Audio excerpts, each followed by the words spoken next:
আজকে একটা অঙ্ক দেখাবো। এরা সলিউশন করেছে অনেক কঠিনভাবে, এত হিজিবিজি করার কোনো দরকার নেই, খুব সহজভাবে এটাকে করা যায়।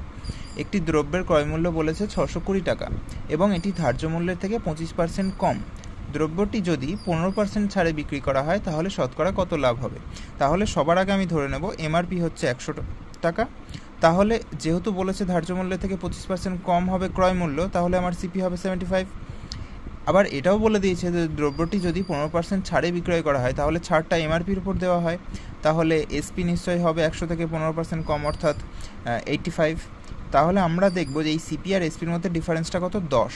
তাহলে আমরা খুব সহজেই বলে দিতে পারি যে 10 ডিফারেন্স হয় 75-এ 100-এর মধ্যে কত, যেহেতু আমাকে শতকরাটা বার করতে বলেছে।